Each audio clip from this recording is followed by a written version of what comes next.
Hello everybody, welcome back to Road to Master. Hope you're all having an amazing day. We're starting off with the white pieces against an 1876 from Indonesia.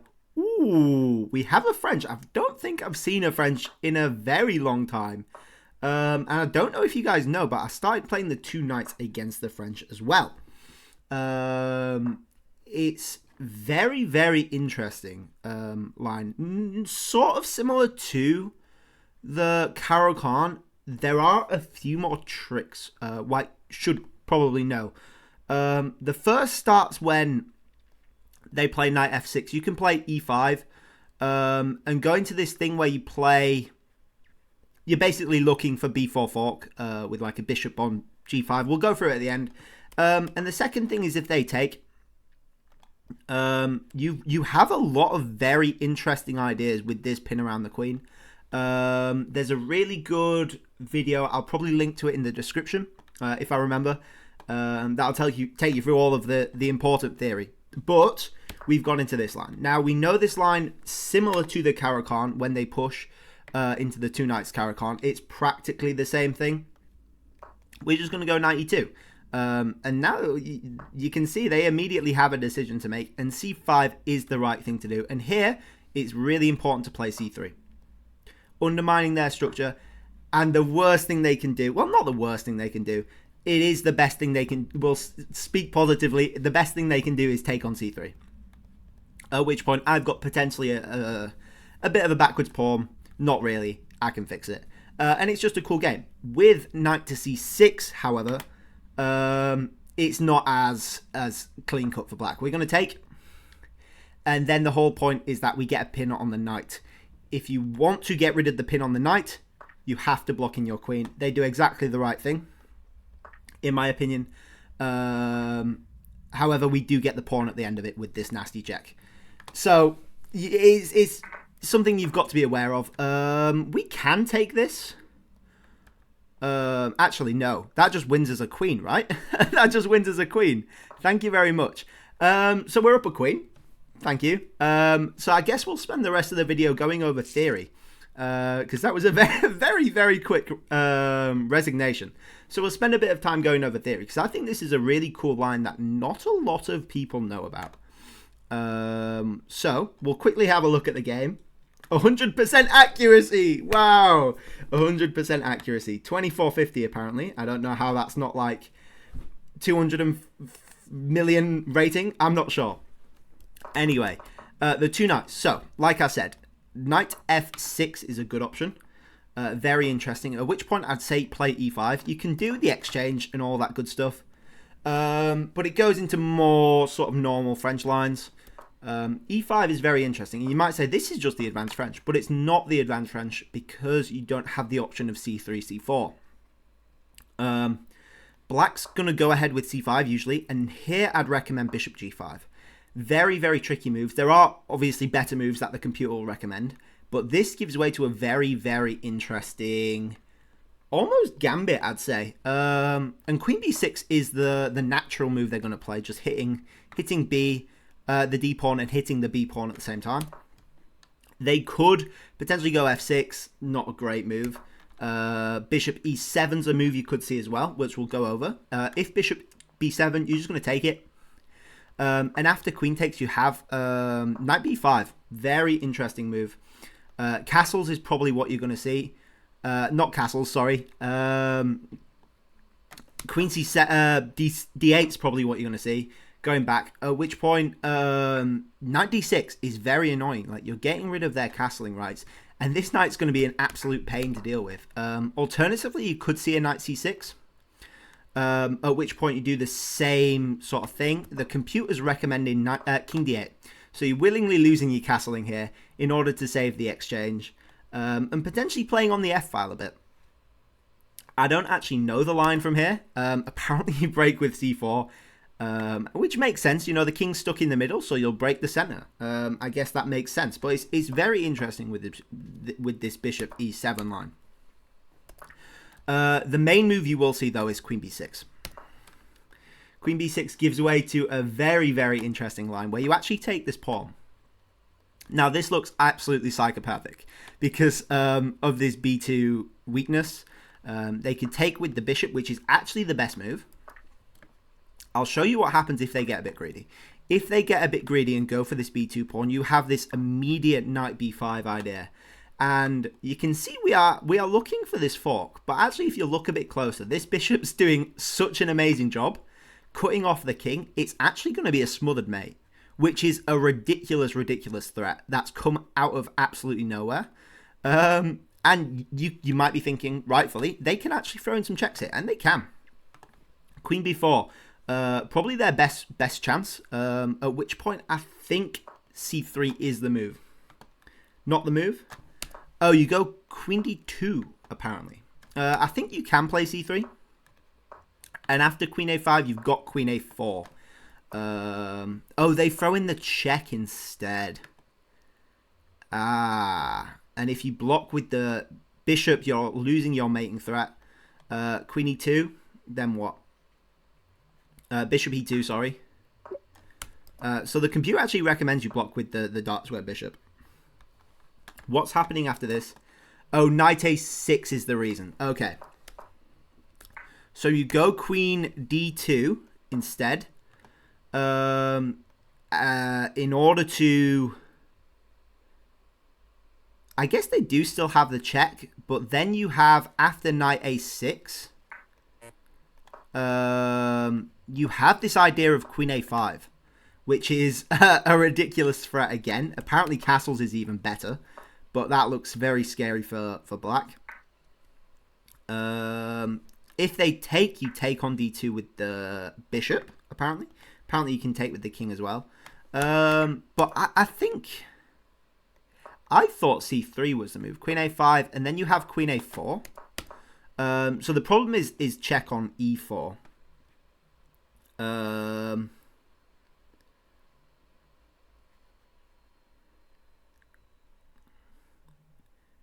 This is all saying completely winning for white. Yeah, c3 is a good move. Is it? It's saying inaccuracy. I can't tell what it wants from me, to be honest. Because all of the moves are completely winning for white. So it's saying an inaccuracy. And the eval is saying 3.1 for some reason. Queen a5. Yeah, and then you have queen a4, which is an absolutely beautiful move, by the way. Where is this queen going? It can't go here. It can't go here. It can't go here. And you're sacrificing the queen as well. And if they take, you have this amazing mating threat, which is absolutely ridiculous. So you get some really, really interesting things if they take on b2. They could take with the queen on c5, at which point knight b5 is still a very valid concern. And you have potentially ideas of b4 as well. It's saying a6. I would throw in a b4, but that comes with check. Queen b4, c3. Oh, you can just go straight back to c5 is the reason why. What is the best move here? Bishop e3. Oh, you kick the queen out. Queen goes back to e3, and then you have the fork. Yeah, so you're just getting a fork off. Queen c6. Oh, then do you have knight d4? Knight d4 is beautiful. Yeah, and then if they go for queen b6, then you have knight takes e6 is insane. Absolutely beautiful move. The point is if they take with the queen, you get the fork off. And if they take with the pawn, then they lose their queen. Absolutely ridiculous. So the best move is actually to take with the bishop and not be greedy. Focus on development. They can castle next move. And they actually have this threat of f2. So the best move here is to go queen d2. Which is a bit strange. Because you're letting them sacrifice. No, you're not letting them sacrifice. The best move is actually to sacrifice, I think. You're covering the knight. You've got potential pins. So it is a bit strange, but it does work. I think bishop f2 is a valid move here. Yeah, brilliant move. And the point is if queen takes f2, then you have queen b2. And that is actually a very valid threat. Because castles is a move they can get out of this knight b5 shenanigans. And taking the rook will come with check as well. So you don't take the queen there. You go king d1, I believe. King d1. Not king d1. Is it king e2? What is the move here? There was a move where you move your queen, I think. Apparently the best move is to take. King D1's next best. And now if they go for this, then you have Rook B1. Okay, yeah. And if they try save their bishop, then you have like Knight D4. Bishop F4, apparently. Bishop F4. I think I need some opening explorer here. Bishop takes F2. Apparently the move to play is just queen takes, and you let them have this, which is insane. Oh, and then once, yeah, that's it. I've got my bearings again. So you take. Where are we? This is a long way down. Okay, there we go. Bishop takes, then queen d2, there takes, you let them take the b pawn, then you go king d2, which is absolutely ridiculous. You're covering your knight, you're covering the pawn, there are no checks. If they take this, then you have knight b5. No, it's bishop, it's the bishop move with the discovered attack. They take the rook, then you have bishop f1, trapping the queen. Not bishop f1? Oh, you go queen c5 with the mating threat on the knight. Wow, the knight's pinned to the king. Wow. I told you, this line is absolutely chaotic. It's so fun. I would recommend this so much to anyone who wants to start to play. Something cool against the French, if you're bored of the French or whatever. What is the best move in this situation? Queen takes is the best. Queen c5. Oh, and queen takes g2. With check. Okay, yeah. So I think the whole point is that the queen has to give itself up for the bishop. But you get a fair amount of compensation for that. Eventually, I think. Yeah, so you give itself up for the bishop with check, by the way. Knight takes. And then you're playing what black is up 4 points of material, but you have a queen. You're probably getting this c pawn. The rook can go to b8 safely because of the knight. And that's it for white, This, but you're up a queen, so apparently it's still very nice. Absolutely ridiculous. Really ridiculous stuff. And I don't expect you to know this, or you probably should, because this is a very simple way to play for black. And if they don't feel comfortable going for this b2, this is what they're going to be doing.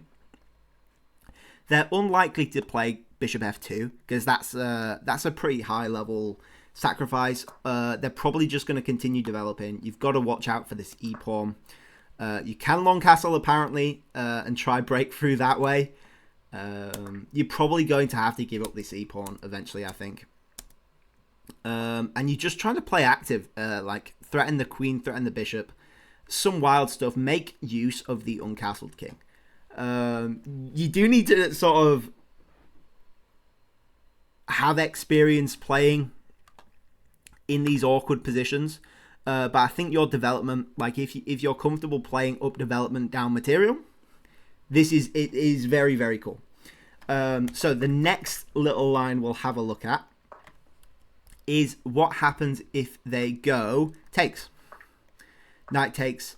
Knight f6 is going to be the natural move to play. I believe here you play knight takes is a good move, and after queen takes it's probably d4. If I remember my theory, yes. And there are a ton of mistakes black can make here. If you guys can't see this, but if you look at the percentages, the win percentages in this position, the best move, or the most commonly played move for black here is h6, and that has a 62% win rate for white, which is absolutely ridiculous. Takes on its own 50%. Knight f6 jumps it all the way to 69%, which is ridiculous. And then knight takes. Apparently knight g3 playable. knight takes is the best move, followed swiftly by d4, just to develop your bishops. You've got this bishop g5 threat coming. Just kicking the queen out, getting more development, and there are a lot of tactics. Again, check out the video. I'll link in the description. It's very, very good, and it's what I learned the theory from. Let's have a look at some high percentage wins, I guess. h6 is the main move, at which point bishop d3, and I guess you just continue developing.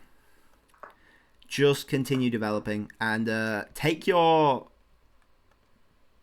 power, I guess, against their undevelopment. Try kick out this queen eventually and launch like a good attack. You've got some very nice bishops coming over here, and they don't have many defensive pieces, so try drum something up that way.